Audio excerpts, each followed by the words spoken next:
Welcome back to the channel. It's your boy Chef D, and I'm here to give you the winning ingredients for your Thanksgiving Day slate. Each and every game, the best plays I got for you. Don't forget to like, comment, and subscribe to the channel. Follow me on Instagram and Twitter at MetsNetsJetsD. All right. Don't forget, sign up for the Patreon. The Patreon is right here. You get DFS, you get bets, you get advice. All right. These are not one of these sign-ups that you pay 30-40 bucks and you just get the information and no help. I'm here to help you, and it's only $7.99 a month. Okay, sign up for the Patreon. Do not miss out. Now let's deep dive into this slate. I'm gonna give you my favorite plays for each and every position for the Thanksgiving Day slate. While you guys are enjoying turkey, stuffing, mashed potatoes, cranberry, everything, the fixins, mac and cheese. Can't forget about mac and cheese. I'm going to be giving you the plays that you're going to have in your lineups as you watch the game. Your guy's going to be scoring touchdowns, and you're going to be winning some money, all right? Let's start off with the quarterback position. Our number one play will be Josh Allen. Josh Allen is a big, big X factor coming in off a loss, horrible loss. Now, on the road, going to the Superdome, not a great environment, but the New Orleans Saints defense has been lower tier defense this year. If we're looking at fantasy points allowed to quarterbacks, then you got the Saints currently 24th in the league, allowing 267 yards, passing 1.3 TDs a game. And then you factor in the rushing upside of Josh Allen, and he can be game breaking, okay? Look at these similar performances. Look at these performances: 40 DraftKings points, 39, 32. That's what we're looking for when we're paying up for this kind of guy. The Buffalo Bills do not run the ball usually. Their run is the pass. That's why you see all these attempts: 47, 42, 47, 43. That's why you see these attempts that high. Josh Allen should get things back in cooking on Thanksgiving. I love him at his price at 7,800. Let's continue to go down. Another quarterback that we do like will be Dak Prescott. Even though I think they'll focus in on the running game, he's still viable. The Raiders' secondary is not that great. Casey Hayward has been playing okay, but there's still enough talent on this team. They still got Tony Pollard. They got Zeke that they can use in the passing game. Dalton Schultz, Michael Gallup, and then Cedric Wilson is the number 2 wide receiver. We still are waiting news on CeeDee Lamb. We're not totally sure on him. But Dak Prescott at this price, I see a bounce back game. All right. Against KC, only 5 fantasy points. That is not like him. If we're going to previous weeks, 26 against Atlanta, 31 against New England, a great defense in that. 25 against the Giants, 27. That's what we're trying to see. I think he gets back to that 20 threshold and maybe a little bit higher. Dak Prescott is a great price for Thursday. Let's continue down. Let's see if we find some cheaper guys. Not really looking at Derek Carr. Not really looking at Trevor Siemian. We can fade those two guys. And next one that I'm going to look at will be Andy Dalton at 5,500. We got a veteran right here getting an opportunity to start. Obviously, he had his 2 opportunities in week 1, week 2. I think he's going to fight for at least maybe a couple more weeks, maybe another job somewhere else. He's going to be motivated to put touchdowns on the board. As you saw what he did against Baltimore, came through with 2 TDs, 16 fantasy points, and limited work. Now you get a game situation going against one of the worst defenses in the league in Detroit, and you have Andy Dalton with motivation. He still has skill players at his threshold. We're waiting on news on Allen Robinson, but he still has enough. He still has Darnell Mooney, he has Marquise Goodwin, and he has Jimmy Graham. So Andy Dalton at 5,500 is definitely the cheap quarterback that I would like to look at. If you want to get super, super creative, then this is the cheapest I would go, would be Taysom Hill. Okay? You have some upside in him if they want to get more creative with him. He can be super, super big, big, big X factor, similar to what he did against the Giants with 18 fantasy points. If you pay 4,800 and he gets you like 15 fantasy points and a little bit above, then you're perfect. You're perfect as long as you hit on everything else. That can be very big. Okay, that can be very big if he's using him in the rushing. They might use him as tight end because there's no Adam Trout no more. They can get Sean Payton can get really, really creative with Taysom Hill, and that's the cheapest I would go at quarterback. Okay, we got Dak, we got Josh Allen, and Andy Dalton, and then Taysom Hill. Let's move over to the running back position. Number one play will be Zeke Elliott. Raiders are ranked 27th against running backs. And now you get Zeke in a game at home. Obviously, they weren't able to establish a run against the Chiefs. They'll definitely establish a run on Thanksgiving against the Raiders and their poor run defense. I think he gets things back cooking and percolating. And obviously, Tony Pollard is going to be a factor in as well. We'll get to him in just a little bit. You have big injury news on Alvin Kamara and Mark Ingram.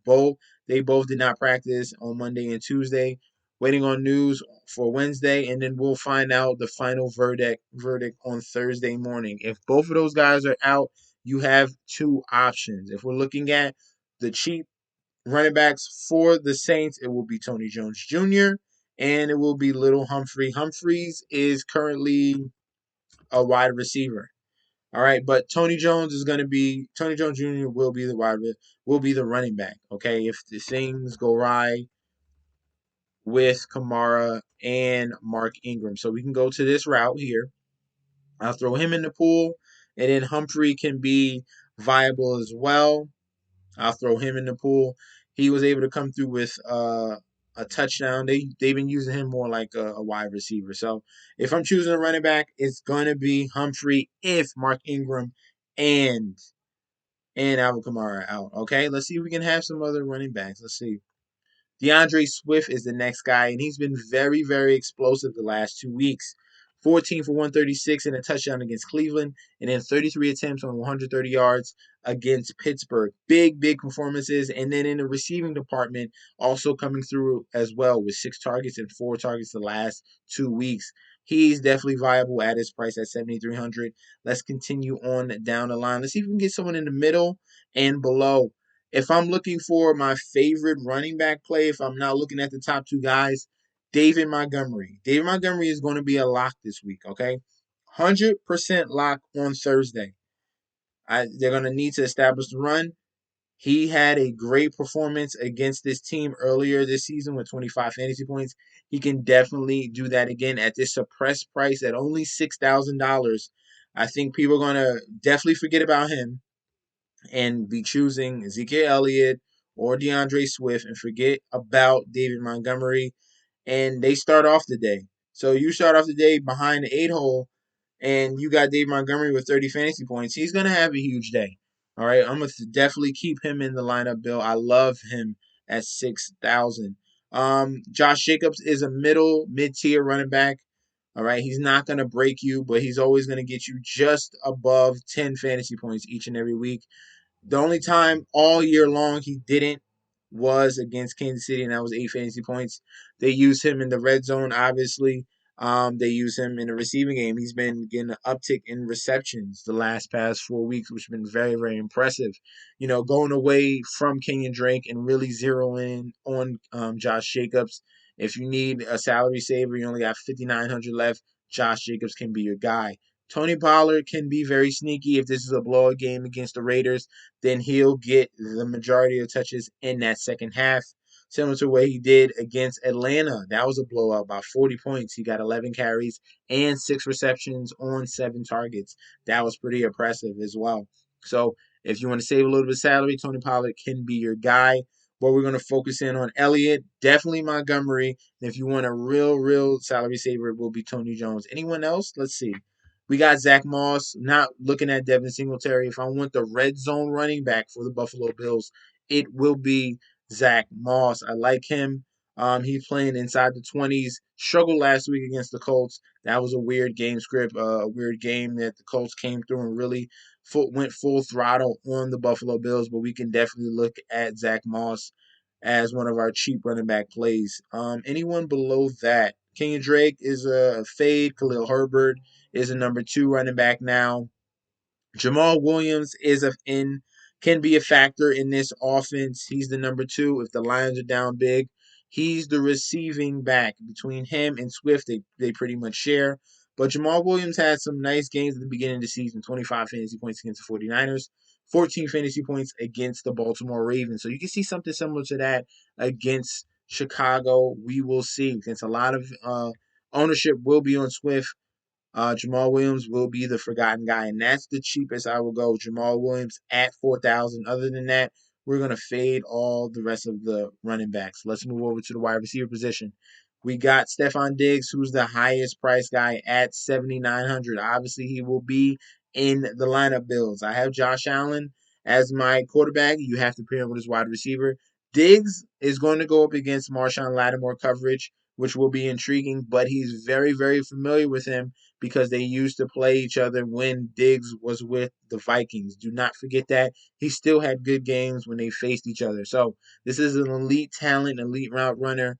When you get elite and against elite, then things usually tend to balance out and they usually get their way. Do not fade Stefon Diggs, okay? Let's see if we can find some other wide receivers. Like I said, we're waiting on news on CeeDee Lamb, concussion protocol. He's leaning more towards out. He hasn't practiced. We will find out Thursday morning. Please be vigilant. Also, if you sign up for the Patreon, I'll keep you updated on that, all right? Right before I eat my turkey, okay? Michael Gallup will be the number one wide receiver for Dallas. If we're looking for an option on Dallas, it's going to be Gallup. He came through last week pretty well. Had some drops, but he's getting things back in motion. It was unfortunate they had no Cooper and CeeDee Lamb left at halftime. I think he has a bounce back game. He's going to be a mainstay as our wide receiver. Darnell Mooney is the next wide receiver we can look at. He had 16 targets against Baltimore. Andy Dalton knows what he's doing, getting to hit the ball to his playmakers. He's trying to prove a point, trying to keep a job in the NFL, maybe get picked up somewhere else next year. But Darnell Mooney is going to be a big X factor. Back-to-back touchdowns the last two games for the Bears. And I think the sky's the limit with this guy because of his speed. He had limited participant in practice on Tuesday. He should be fine for Thursday. Let's continue on. Let's see any other options I have for you at the wide receiver position. Um, if you want to fade Stefon Diggs, Emmanuel Sanders will be the guy facing his former team in the New Orleans Saints. Obviously, avoiding Lattimore coverage would be a big benefit. So this can be a sneaky play at wide receiver. Sanders at 4,800, avoiding the elite corner. Obviously, Bills love to throw the ball. Give me all the options I can get on this Bills team. I love him at 4,800. Let's continue down. Marquez Callaway and Traquan Smith. If I had to choose between one or the other, I'm going to go with Traquan Smith. He's been getting more targets as of late in this Saints offense. They should be down and they're going to be throwing the ball. Traquan Smith will be your guy, but don't forget Callaway is on a touchdown streak 3 weeks in a row. That was very intriguing to see as well. But if I want someone with more targets, more yards, Traquan Smith. If I want more touchdowns, then I'm going Marquez Callaway. So both of those guys are going to be in the player pool, 4,400 and 5,000. All right. So depending on what you have left, Hunter Renfrow, he's the possession receiver for the Raiders. Darren Waller's the number one. Obviously, we'll get to him very soon. But Hunter Renfrow has been very solid with the absence of Henry Ruggs. Back-to-back games with 9 targets. And last week, he was very efficient for 4 receptions, 4 targets on 30 yards. Even had a rush. So they're using him in the multiple facets. Very, very impressive. We'll throw him in the pool as well. Not really looking at the Detroit Lions wide receivers. I'm on St. Brown. Not really looking at him. Here's some 2 intriguing options right here. Bryan Edwards at 3,900 if you need a salary saver. He's a big X factor. Unfortunately, he had 0 fantasy points against Cincinnati, but the upside is there. If we're looking at raw talent with the size and speed combination, Bryan Edwards will be the next guy in line. Waller and then Edwards. He's a matchup problem. Derek Carr really needs to get him the ball. It's not like he's not open. I'm seeing the tape. He's open, okay? Get him the ball. Get him the ball. It's really embarrassing. Bryan Edwards, I like him. Marquise Goodwin had a great week last week. Very intriguing. 4 receptions, 8 targets, 104 yards, and a TD. He's another speedster. So they got big speed guys in Chicago between Mooney and Goodwin. This is a track star right here. He was with the with the Olympic team as well, track and field. So they got some intriguing speed right there. Dalton could air it out on the Detroit Lions on Thursday. So I like him at 3,800. So there's a lot of options here. If I'm continuing to going down the list looking for possible talent, Cedric Wilson will be our next guy at 3,500. If CeeDee Lamb does not play, Cedric Wilson will be the number 2 wide receiver. He stepped in for Gallup at the beginning of the season, was very solid, had 2 touchdowns back-to-back games against Philly and Carolina. So it's not like he can't catch the ball. He's been utilized very well, and now he gets an opportunity alongside of Michael Gallup to be that number 2 wide receiver, and I like him at 3,500. Anyone cheaper than that? I don't think so. No, it's pretty much garbage. So the lowest we will go for the wide receivers will be Cedric Wilson. Um, yeah, it will be Cedric Wilson. If I had, yeah, it'd be Cedric Wilson. It's Cedric Wilson. Gabe Davis is above him. He's the number 4 wide receiver for the Bills, but the cheapest I would go would be Cedric. So let's move on to the tight end position. We got a couple options here as well. I spoke about Darren Waller before. This is actually the number 1 matchup on the slate. Waller, if you just pay up for him, Dallas always struggled against tight ends, and he's a big mismatch in this game.